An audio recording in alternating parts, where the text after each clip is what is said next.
छोटा भाई था। हम पाकिस्तान से आए थे, छोटे छोटे बच्चे 3,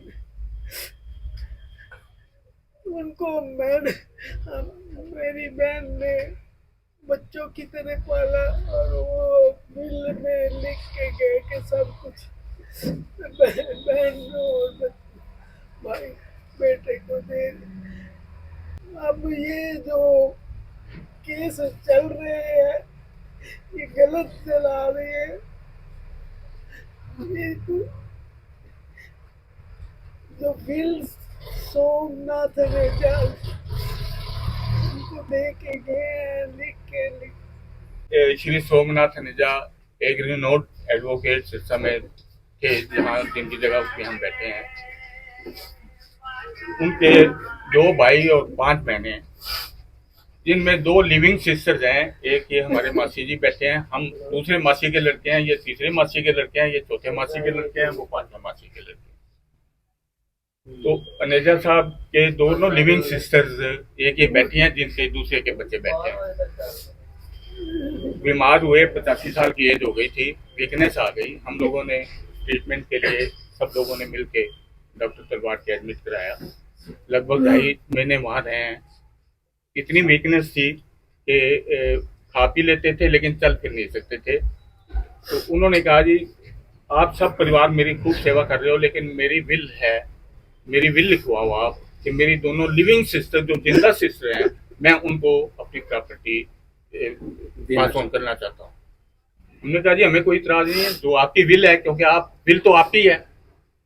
तो उन्होंने वो विल डॉक्टर साहब की प्रेजेंस में, डॉक्टर तलवार MM तलवार की प्रेजेंस में वो विल तैयार करवा के हमने रजिस्टर भी करवा दी।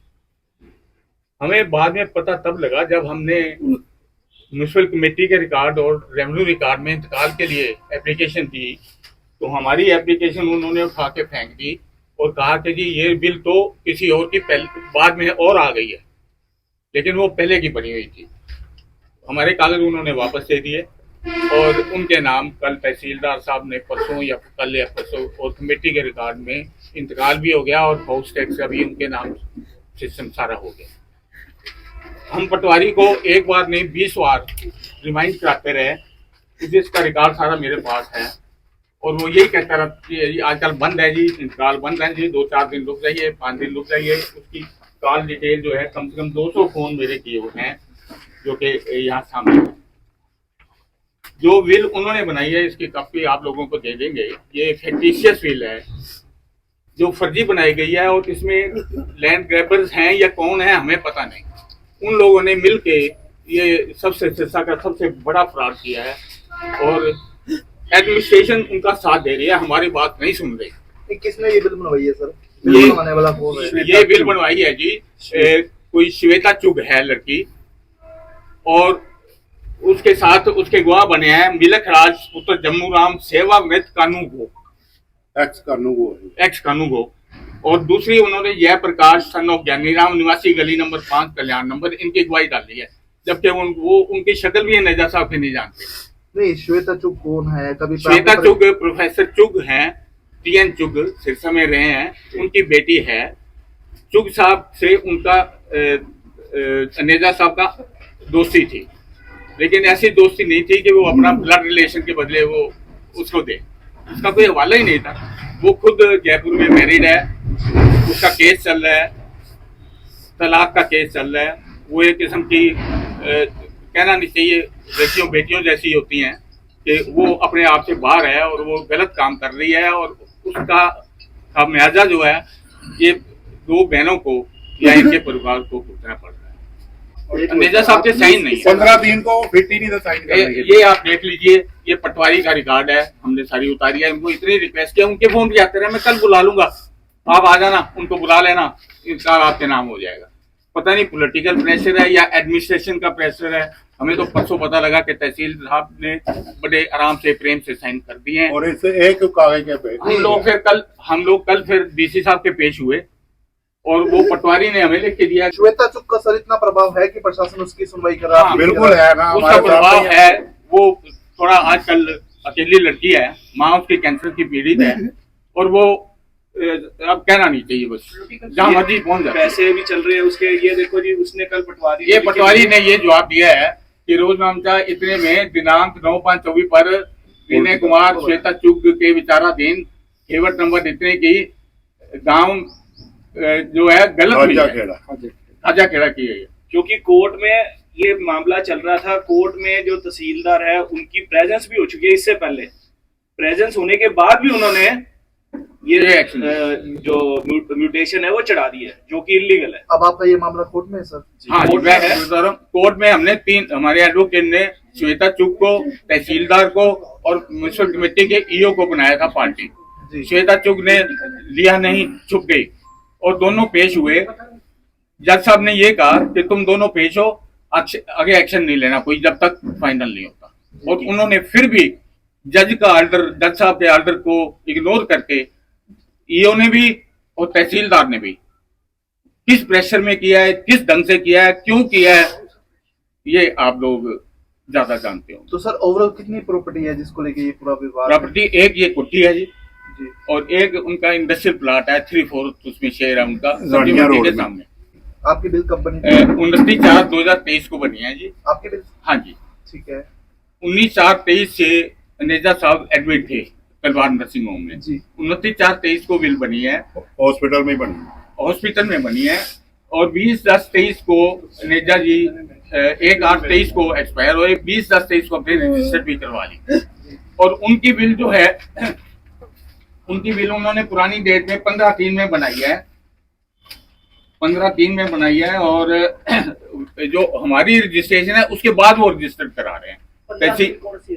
15/3 ये वाली 2024 हमारी बात की है, बिल लिखी पहले गई है जो उनके अनुसार, और रजिस्टर्ड बाद में हुई है। ये 15/3 को उन्होंने लिखी तो फर्जी थी, कोई भी डेट डाल दे, वो 15/3 को उन्होंने लिखी। 2023 है ना? हाँ 2023 15/3/2023 को लास्ट ईयर के जब ये श्वेता वाली बिल लिखी गई थी उस समय एडवोकेट साहब की स्थिति क्या थी? श्वेता वाली बिल में जब वो बीमारी थे, वो बीमार थे, हॉस्पिटल थे, उनकी तब की ये हालात है। और जज साहब ने भी ये पूरा लिखा है कि एज इन फुल सेंसेस, उनका वेट 40 किलो है, वीकनेस है। अच्छा, अब बात आ गई, उन्होंने साइन करने की कोशिश की, साइन नहीं हुए उनसे क्योंकि बहुत वीकनेस थी। तो उन्होंने फिर जज साहब के सामने अंगूठा लगवाया, और जो भी विटनेस थी या जो भी ड्राफ्टिंग एडवोकेट थे उन सबके सामने अंगूठा लगाया। अब आप क्या चाहते हैं कार्रवाई? उसके अलावा एक चीज और जरूरी, जब वो बीमार थे तो उनके बैंक में अकाउंट में पैसे पड़े थे, वो खुद मेरे साथ जाके और वही अंगूठा लगवा के उन्होंने पैसे भी निकलवाए, उन्होंने साइन किए, बैंक वालों ने पैसे नहीं दिए। जिस डेट की मैं वो ये बोल रहे हैं उस डेट में वो साइन करने की हालत में ही नहीं थे, बैंक में भी उन्होंने अंगूठा लगाया और वो पैसे विड्रॉ किए। कितने पैसे विड्रॉ किए होंगे? जो जितने भी उनके 3-4 बैंक में जितने उनके अकाउंट में थे। और इस लड़की ने जिसने ये बिल बनाई है उसको ये बात भी नहीं पता, उसमें एक हमारा फैमिली मेंबर नॉमिनी था, उसने तो ये कहा सारे पैसे मेरे आ जाएंगे। उसने प्रॉपर्टी भी मेंशन उसने प्रॉपर्टी मेंशन नहीं करी हुई भी क्या प्रॉपर्टी है, ना उसके पास कोई ओरिजिनल डॉक्यूमेंट्स, ना उसके पास पोजेशन। पोजेशन अपने पास है, डॉक्यूमेंट सारे ओरिजिनल हमारे पास है, रेवेन्यू रिकॉर्ड हमारे पास है। किस बेस पे तहसीलदार साहब और रेवेन्यू अपनी एडमिनिस्ट्रेशन उसके नाम चला रही है, कमेटी कैसे चला रही है? हमें तो आप परिवार हमारा, हमें आपसे यही रिक्वेस्ट है कि हमें इसका इंसाफ दिलाया जाए। ये जो जिंदा बैठी हैं उनकी बहनें, इनकी वजह से इनकी हाथों से खींच के दूसरे को क्यों दे रहे हैं? आउटसाइडर। क्योंकि ना तो ब्लड रिलेशन है, ना फैमिली आना जाना है। वो डाइवोर्स मांगने वाली लड़की वहाँ से जयपुर से यहाँ आई है माँ के पास, माँ बीमार है, बाप की प्रॉपर्टी संभाली नहीं जाती। वो कह रही है मैंने इलाज कराया, एक भी डॉक्यूमेंट बैंक का वो दिखा दे, शुरू से लेकर बैंक का, डॉक्टर का, हॉस्पिटल का, हाजिरी का डॉक्यूमेंट्स भी वो वहाँ उसके साइन है। मामा जी फरवरी में भी एडमिट हुए हैं। मेरा एक सवाल है कि जिन पे आप आरोप लगा रहे हैं, जिसका नाम आप ले रहे हैं, उनका पीछे कुछ दिनों में रानिया में भी एक मामला बिल्कुल बिल्कुल बिल्कुल आपने सही कनेक्ट किया, आपने सही कनेक्ट किया। वो तब वो माफिया बन गई, माफिया बन गई उससे, और माफिया बन के वो हमारी प्रॉपर्टी हड़पना चाहती है। रानिया में जो हादसा हुआ ना, आपने ठीक पहचाना, वहां से वो माफिया बनी है लड़की। तो क्या ऐसा लगता है कि आप भी उस वहां से उनके हौसले बुलंद हुए हैं और उसके बाद बिल्कुल एग्जैक्टली यही है, बिल्कुल आप ठीक जगह पहुंच गए। उसके जो रिलेशन बने उस वक्त। एक मैं और चलो चीज बता देता हूँ आपको, मेरा कहना ठीक है या नहीं। जब हम मामा जी का वहाँ बहू को कर रहे थे ना,